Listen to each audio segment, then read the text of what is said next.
let's go. All right, good morning everybody. Thanks for asking us to come here today.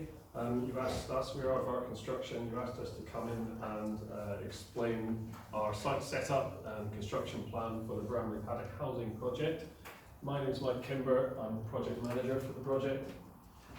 Rob Musker, logistics manager. Steve Cutts, health and safety officer.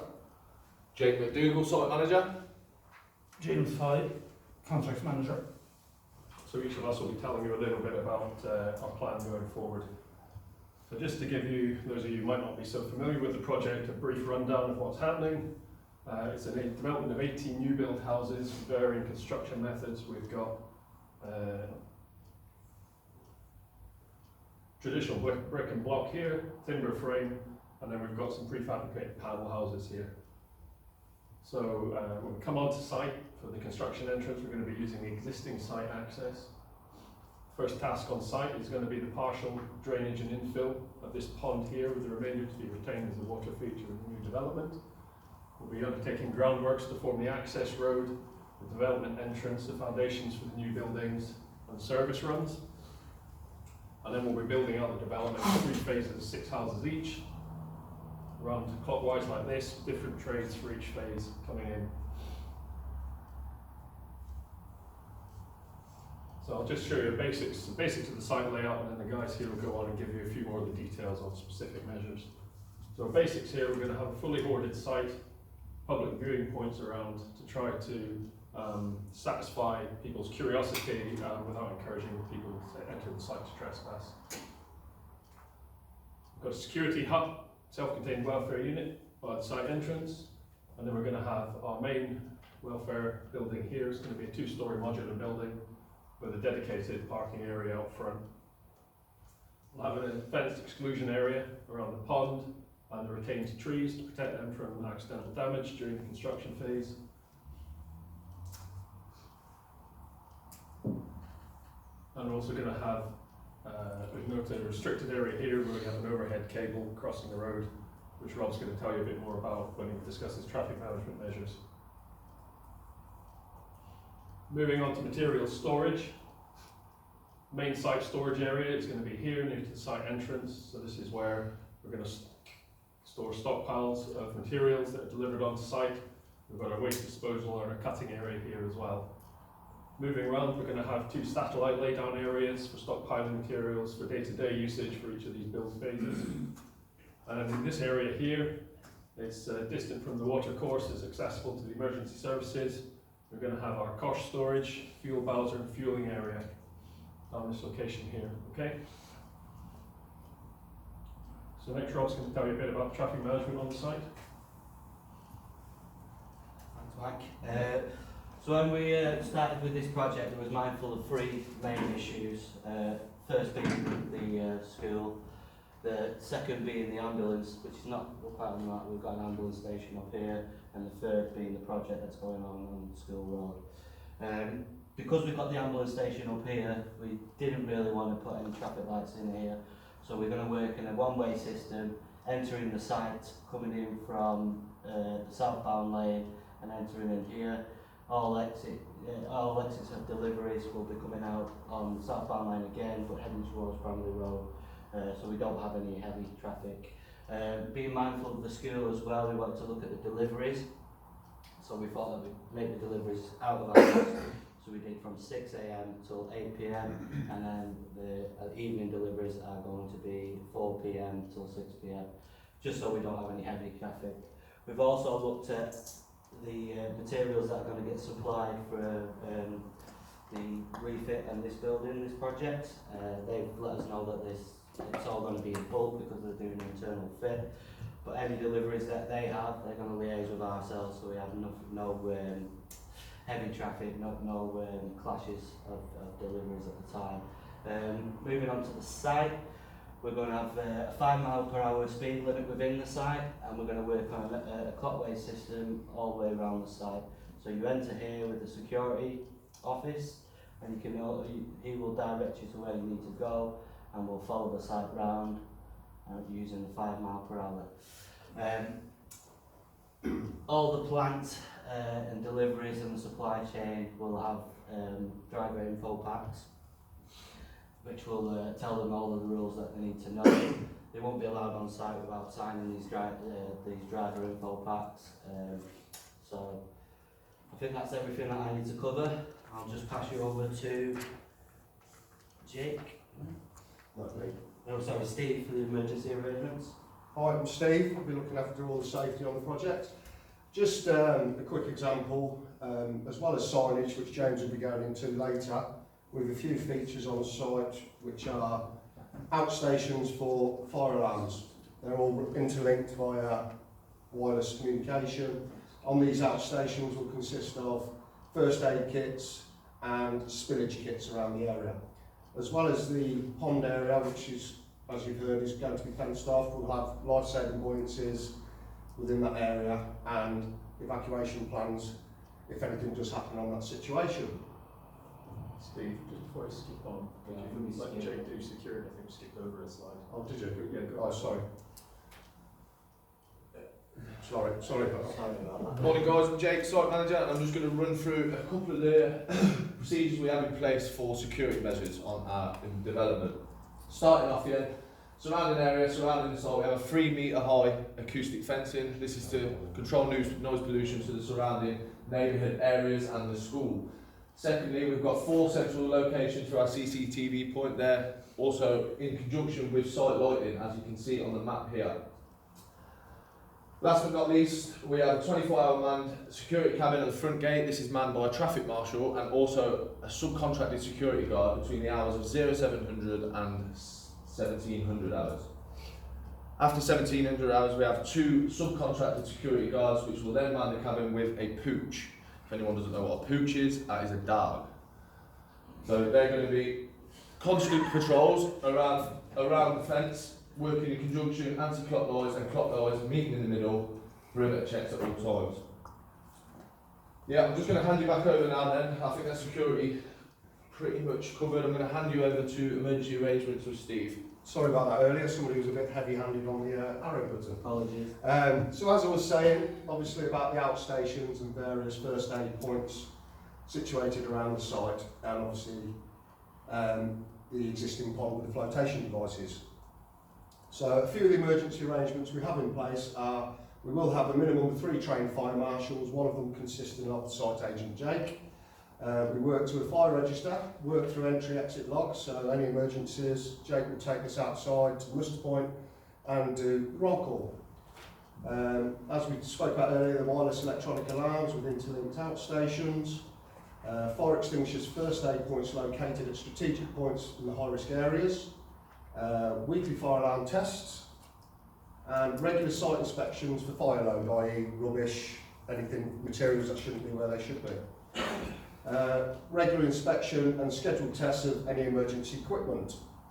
The whole site on a monthly basis will have a full fire evacuation drill. A few of the other emergency arrangements we have in place are first aid provisions. Site manager and the 2 supervisors are fully first aid trained through the Red Cross, and we've also on this site got defib trained Jake. So, and we will have a defib on site within the site office.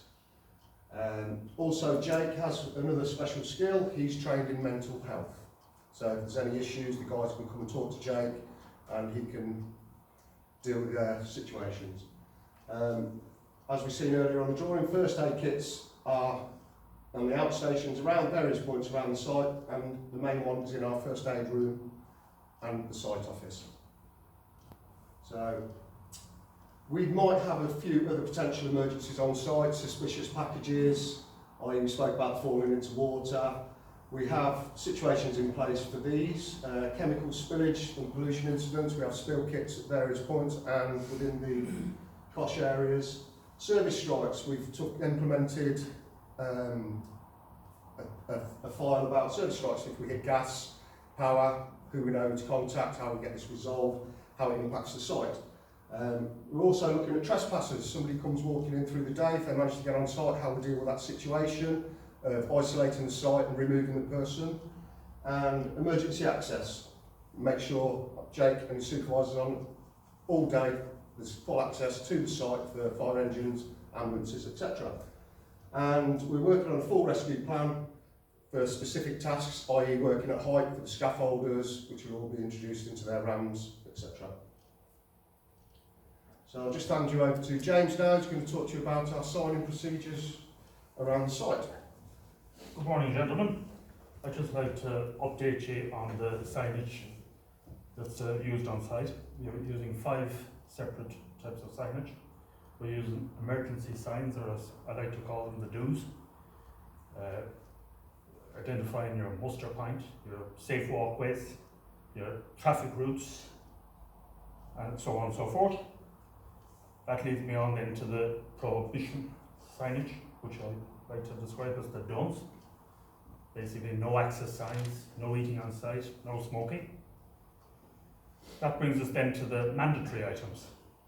These are the items of clothing, protection that we use, i.e. hard hats, high-vis, boots, so on and so forth. From that then we go to the warning signs. A good example of those are the ones placed on our cosh doors and also on our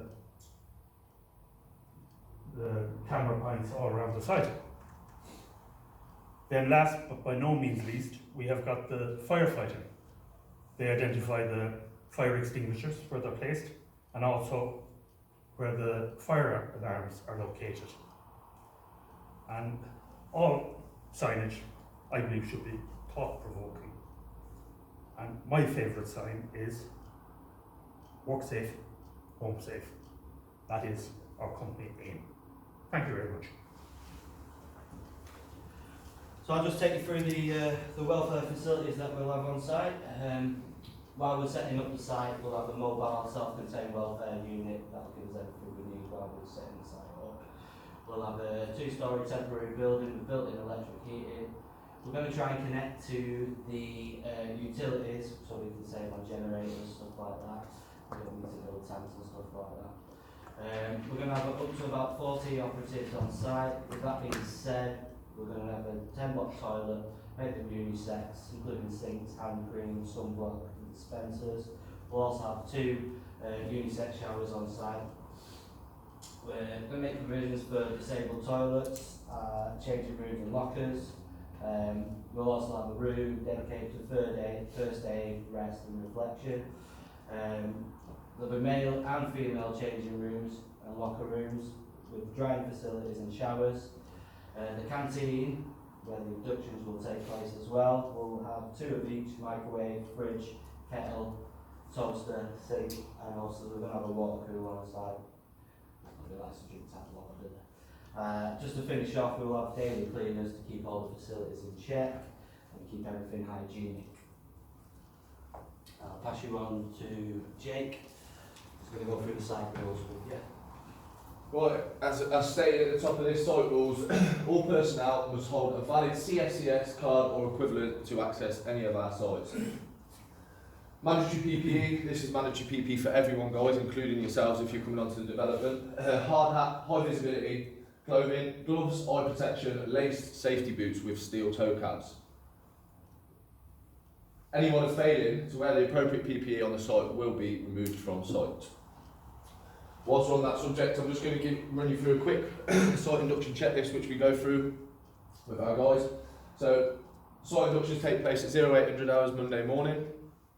They'll be taking place in the canteen by myself. Some of the main things I'll be covering in the areas of the induction are access and egress points, parking, assembly points and site boundaries on site. Also, employers will be reminded of the alcohol and drug abuse policy. Welfare facilities, smoking, mobile phone areas, environmental issues, and many, many more, as you can see there. As stated again, PPE requirements. PPE, although it is told as a last course of action on the site when we're entering it, it is also the first. At this stage, once the successful site inductions took place, copies of the competency cards, i.e. CPCS, NPAWS, CSCS, etc., will be collected at this point, logged onto our database, and also recorded and monitored. I'm just going to hand you back over now to Seamus here, or James, yeah, Seamus. Morning again, guys. I would like to speak to you about the RAMs that we're going to be using on site. The format will be the tried and trusted one that we've used on previous contracts. And I'd like to ask Jason to pass around some paper copies of a job-specific risk assessment that we've prepared for you. So that's for your perusal, guys. Nice to share that one, guys. Yeah.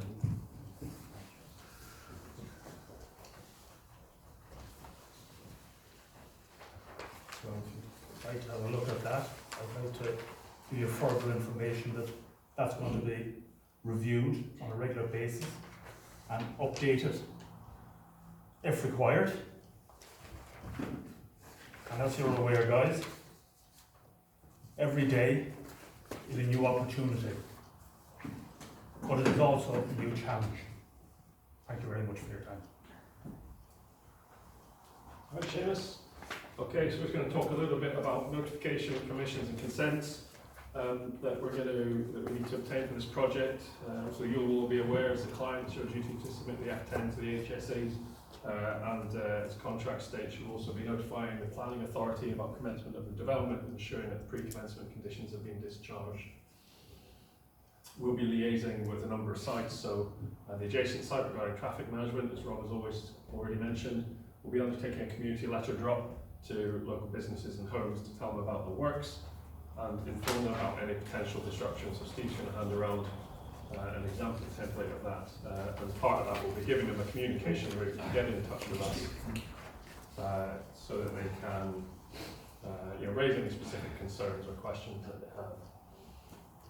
So we're going to need to apply to the local authority for permission to place traffic management in the highway and for permission to undertake works in the highway when we form the site entrance going into the site, because that will affect pavement.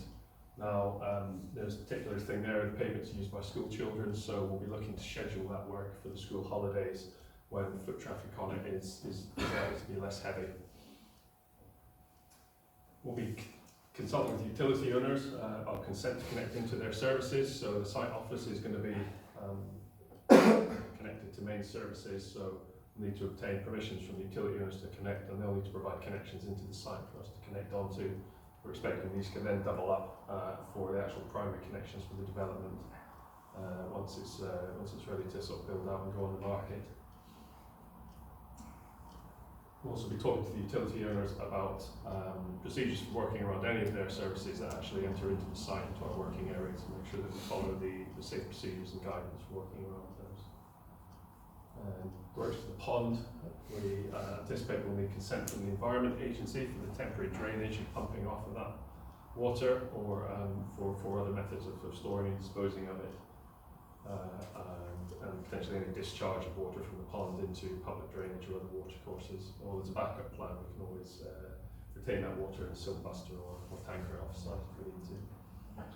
In terms of ecological works, we'll be approaching Natural England for any necessary permits relating to relocating great crested newts or other protected wildlife from the pond whilst we undertake the partial filling and re-landscaping of the pond area.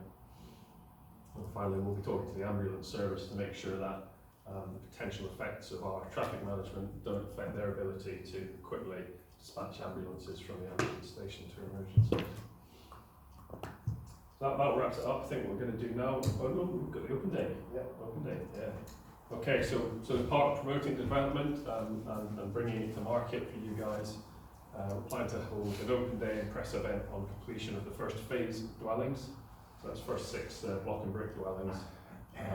Going to invite a local celebrity to come along, plant a tree. We understand Keith Chegwin's always available, so I'm sure he'll be happy to come along. Now, in order to eliminate as many hazards for members of the public as possible, because it will be an open day event, we're going to hold the event on the weekend with normal work activities. Traffic movements are not underway, and there's less traffic on the main road as well, going to and from the school. And that will be following a specific risk assessment for the open day, which we'll do in light of the current situations on site. But some of the outline controls that we're going to have in place for that, we're going to segregate the route into the site and the open day area from the construction site by Harris fencing to make sure there's no spillover into areas of the site that could detect hazards from members of the public. We'll be undertaking a pre-start inspection of all access routes and public areas to ensure that they're safe and suitable for pedestrians. We'll have first aiders and fire marshals present on site for the duration of the event. We'll have visitor traffic controlled by traffic marshals. And finally, we're going to subcontract refreshments and entertainment to an events company. We'll be reviewing their rounds prior to commencement. So now, Steve, I think we've got a few ideas about bringing some extra value to the development. So Steve's going to talk you through what we propose on that.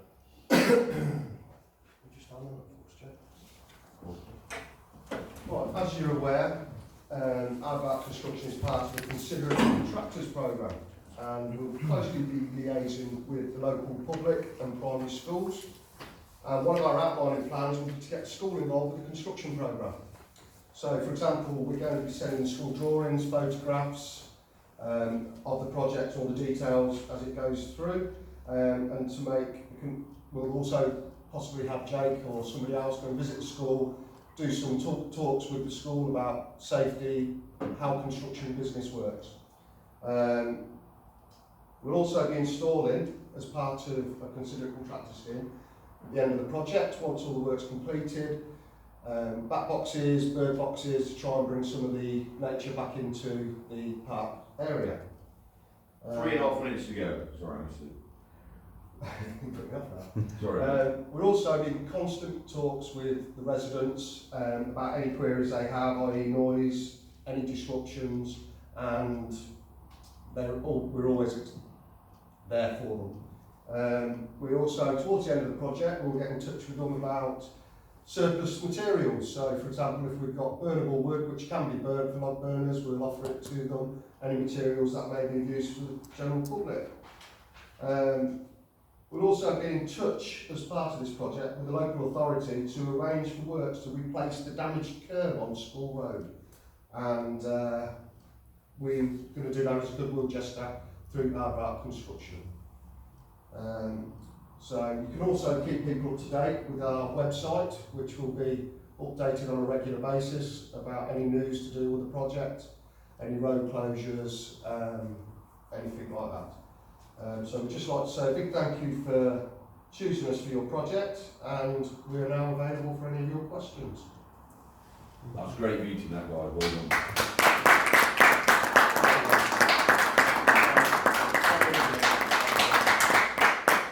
Okay, questions from the floor, please. Jake, I got a question for you. If the inductions are going to be held only on Mondays, what if a contractor starts any other day of the week? Good question, that. Well, I did say main inductions will be starting on Monday.